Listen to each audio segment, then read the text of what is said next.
What is going on, everyone? March J8 here, bringing you guys a news in the flash, our first episode of 2018. It's so glad to be back here. Let's get right into it. We start things off with a brand new Overwatch developer update that gives us some insight into what's coming to the future, including an update on Hero 27, some new maps, tweaks to competitive play, new animated shorts and comics that are on their way, a bunch of new content that's actually being added into the base game so it won't be restrained by time limits, and some of the new upcoming events, including Lunar New Year, Year of the Dog event, and the new iteration of the Uprising event, and the return of the Anniversary event. Check out the video below if you guys would like to learn more. And now we need to talk about a pretty tragic story, and honestly, this didn't need to happen. It's been something that we've all feared would happen at some point, but it seriously shouldn't have happened. And that involves a swatting incident after an argument regarding a Call of Duty match that led to someone losing their life. Alright, for those of you who don't know what swatting is basically the act of someone giving false information to the police that there are lives in serious danger, either due to, a hostage situation or somebody getting murdered. It's just a way to invoke the police to sending out a crisis unit or a SWAT team to invade somebody else's house. This has been a pretty nasty trend over the years that has really started to pick up in popularity with the boom of online streamers. It is essentially used as a prank to disrupt the streamers and their sessions. This has led to incredibly intense situations, thousands upon thousands of dollars of wasted on resources, property damage, and even pets getting killed. But now, after all our fucking warnings about this and where it was going to lead to, we now have somebody who has been shot and killed from it. And the worst part about all of this, the dude, his name was Andrew Finch, and he was a father, according to his mother, wasn't even a gamer. So we have somebody who was just an innocent victim who unknowingly got pulled into a feud between some Call of Duty players and lost his life over it. So what happened?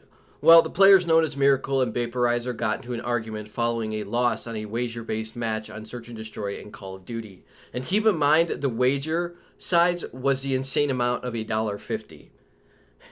Things escalate, and Vaporizer then brings in a third party calling themselves Swatting to threaten and swat Miracle. Miracle then, for whatever reason, decides to taunt the two of them by giving out Andrew Finch's address, and the next thing we know is somebody is calling Wichita, Kansas police, saying that somebody at Andrew Finch's address has shot their father in the head and is holding his mother and sibling at gunpoint. Police arrive at the house, and Andrew Finch approaches the door, opens it, and police open fire on him after they say he reached for his waistband. He was later pronounced dead at the hospital. I just want to take a moment and reflect at how ridiculous this entire thing is. It completely blows my mind and it breaks my heart at just how insane this is. A man was killed over a feud between a $1.50 Call of Duty wager match. Like, you've got to be fucking kidding me. You've got to be fucking shitting me. And I know the blame entirely falls on the person who called the false report in, but I also can't help but feel a little bit of resentment towards the police force who opened fire on an unarmed man without properly assessing the situation. Like, I get this entire thing was an intense situation to them. It was a hostage situation as far as they knew, but there was enough evidence there that they should have realized that something was off. They should have taken the extra second to make sure that they knew entirely what was going on. But like I said, the heat was on for them right there, so I can't really be all that mad at the police force for doing what they did. As far as they knew, they were trying to save people's lives.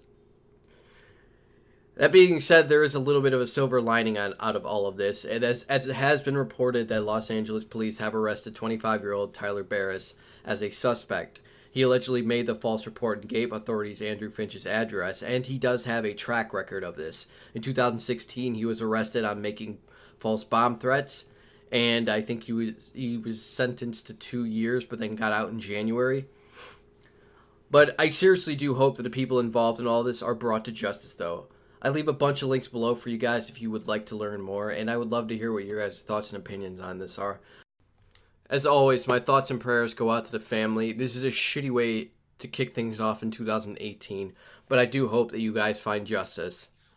Let's send things off on a little bit of a happier note. A Perfect Circle has released their new song, Disillusioned. Hit the Lights has released their new song, All Messed Up. And Craig Owens is back with a new song for Badxchannels called Don't Come and See Me.